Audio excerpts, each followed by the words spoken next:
இன்னைக்கு தந்தி பேப்பரில் வந்துருக்குது பாருங்க. தான் தந்தி பக்கம் முத பக்கத்திலேயே டீ கடை முதல் அனைவருக்கும் பொருந்தும். கிராம தொழில் செய்வதற்கு லைசன்ஸ் கட்டாயம்.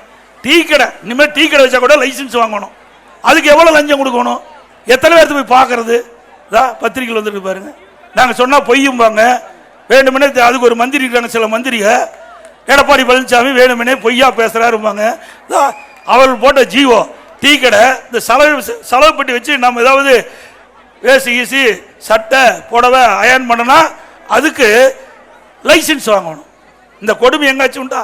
நான் வர்ற வழியில் 2 நாளைக்கு முந்தி அங்கே புதுக்கோட்டை மாவட்டத்துக்கு போயிருந்தேன். அங்கே எல்லாம் சின்ன சின்ன ஒரு டென்ட் போட்டு முந்திரி பருப்பு வறுத்து வைக்கிறாங்க. அதுக்கு இனிமேல் லைசன்ஸ் வாங்கணும். இப்படிப்பட்ட கொடுமையான ஆட்சி தேவைகளா? ஏங்க ஏழை மக்கள் எப்படி பிழைக்கிறது பாருங்க. இதில் என்னென்ன கொடுத்துருக்கான்னு. டீ கடை, தையல் கடை இருக்குது பார்த்தீங்களா?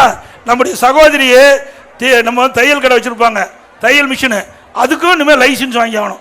சலவை கடை, பெட்டி கடை, சின்ன சின்ன பெட்டி கடை கிராமத்தில் ரோட்டோரம் வச்சுருப்பாங்க. அந்த கிராமத்தில் பார்த்தீங்கன்னா பெட்டி கடை, அதுக்கு லைசன்ஸ் வாங்கணும். அவன் கடையே மொத்தம் ஒரு 3000-4000 தான் பொருள் ஜாமானம். அதுக்கு 250 50,000 வரைக்கும் வரி. இது எங்கேயும் நாடு போய் தாங்கும்? இது யார் தான் ஐடியா கொடுக்குறாங்களே தெரியல. இந்த முதலமைச்சருக்கு தான் ஒன்றுமே கிடையாது, ஒரு பொம்மை முதலமைச்சர். ஏங்க இப்படிப்பட்ட யாராச்சும் விடுவாங்களா? ஒன்றும் தெரியாது. நம்ம கிராமத்தில் இருக்கிறவங்கிட்ட கிராமத்தில் இருக்கின்ற முதலமைச்சரானா கூட இப்படிப்பட்ட அறிவிப்பை வெளியிட மாட்டாங்க. அதோட மோசமான முதலமைச்சர் இன்னைக்கு நாட்டை ஆண்டு கொண்டிருக்கின்றார். கிராமப்புற மக்கள் என்ன பாவம் செஞ்சாங்க?